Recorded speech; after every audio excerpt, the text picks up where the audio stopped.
pa sila. Chick muna, chick.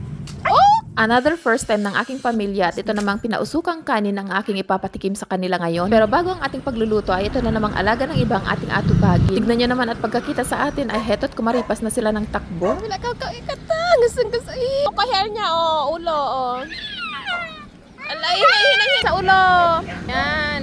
Jealous siya eh. Yan. Kahit nga itong si Zai pag nakita ni na Jordan at Mateo ay gustong gusto nilang makipaglaro sa kanya. Dahil wala pa naman silang sungay ay kampante akong safe si Zai sa kanila.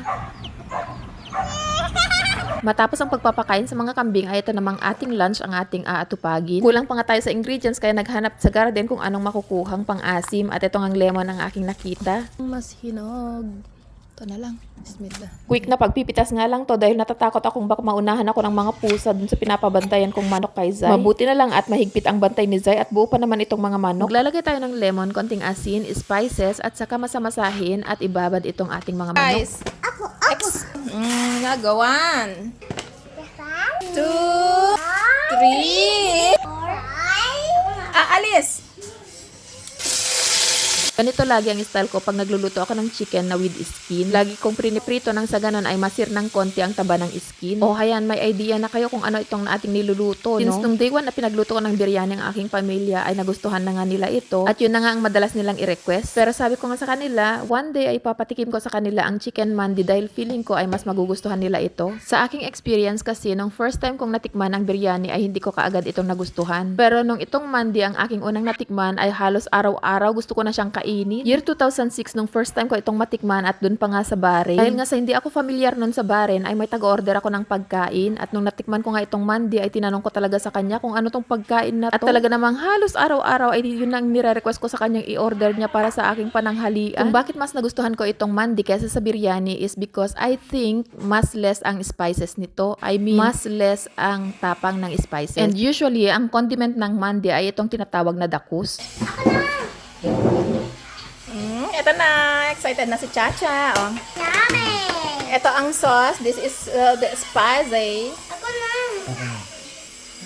Zion, halika na kain na. Sa'yo, ano part sa'yo? Last one! Ito. Gusto ko yung dito na part. Ayun. Kay mama mo. And as expected, nagustuhan rin talaga nila ito dahil nga hindi ito maanghang. Yung lasa niya talaga ay pampamilya dahil kahit yung hindi kumakain ng spicy ay makakain ito dahil hindi nga ito talaga ay maanghang. And for merienda ay naisip naming i-harvest at para matikman na rin itong bunga ng aming Ang sarap suha. niya. Bahala kayo. Pulot mo, tamula at man. Habang kumakain nga ay nagdidiskusyon kami sa paglalagay ng tagapulot sa puno dahil sabi nga ay tatamis nga daw ang bunga nito. Totoo kaya yun? Sino bang may tanim na suha dito? Na-try nyo na ba kung paano magpatamis ng bunga ng inyong suha? Ibaba mo na.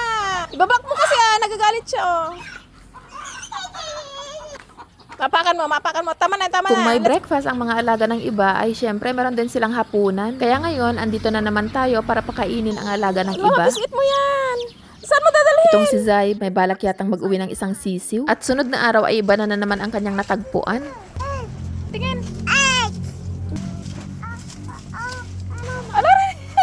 cute! Ang liliit, oh. Ay, native. Native. Lang yan. Hirap na hirap pa sila. Balik mo na. Gawin nating manok. Chick muna, chick. Oh! Hanga na. Hindi matigas yung matigas talaga siya. Sabi ng doktor, bawal ka muna sa egg. Balik mo muna yan, ha?